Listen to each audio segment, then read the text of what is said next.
So this is a video that I've been trying to make for like a month and a half. I actually made one uh, over a month ago, really praising the game. This is Monster Train, which is another card battle game.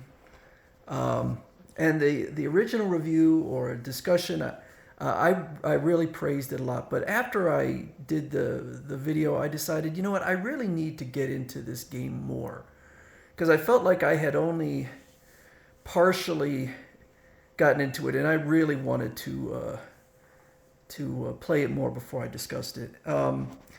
Then, after a while, I started getting to the point where I was just like fed up with the game, and I was prepared to write a second review or second video, kind of slamming the game.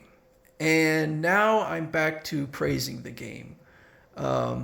Because and I'll explain why. So basically, Monster Train, it's not what I consider a traditional card battle game, which is a one-on-one battle. You create a deck, but very few of these games are. And I'm going to show in just a second. Basically, you choose your primary clan, which is up there at the top, and then you choose your allied clan and level of difficulty, and then depart. Um, so I kept playing that. Now, what happened was you have down there. There's the Covenant rank, and the Covenant rank. Um, Here, let me go down. So you start at Covenant Disabled, which is the easiest one. Once you get past that, then you can get into the Covenant rankings. Now, the problem I had was I could beat the Covenant Disabled and open up the Covenant rankings. I could not beat even the first one. And I tried over and over and over again. And I even looked online, tried to get assistance. I didn't watch any videos. I didn't want to go that route, but I absolutely could not beat it. And I was just, and there were people online saying, "Oh, this game's easy," and there were other people that were in the exact same boat I was in, which was they could not advance at all. So there's 25 different Covenant ranks. I couldn't beat the first one, and so I used some tips that were online, which was particularly really focus on an objective and don't grab every card you can. Be selective in the cards. And I still could not win. And the reason I got turned around was at some point it was kind of like it clicked. And one of the things was I discovered that the Melting Remnant was a really, really good clan. In particular, this little guy, Little Fade, which with a 5 power and 1 strength or 1 defense, is amazing. And so I even went online and I was looking around at what people consider the best clan. And it seemed like everyone fell on the exact same one I did, which was the Melting Remnant.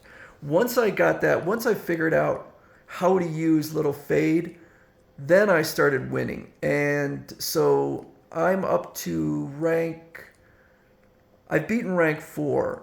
And so the next one's rank 5 out of 25. So there's still a lot more left to do. But I am winning at least. And I almost always now can win in the Covenant Disabled. So that made a big difference. This is the kind of game you could just play forever and just keep refining your skills. Now, you do advance levels, but you pretty quickly max out your levels.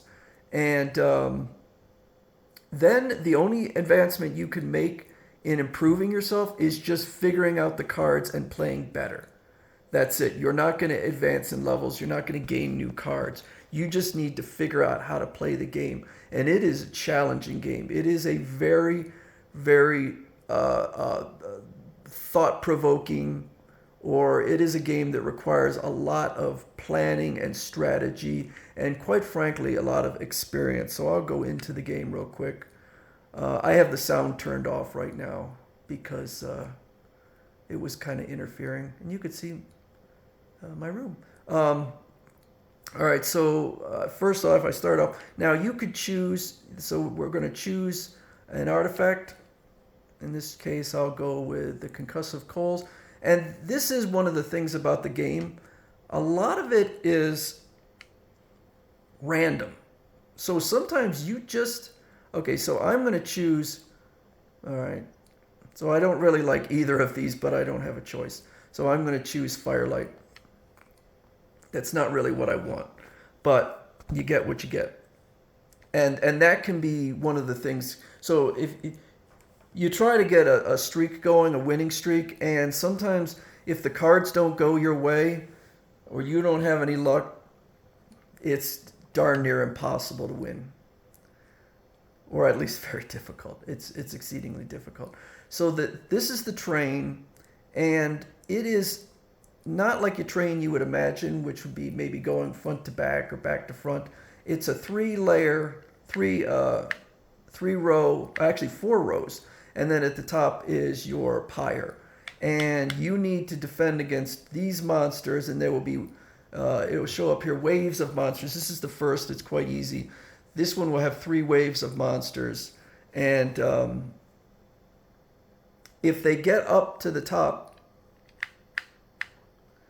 and destroy your shard, then your game is over. Your run is over. And there are, like I said, 3 waves, but there are 8 different bosses that you need to defeat. And so the reason I didn't like the game, because I became obsessed with the game. It is a very addictive game.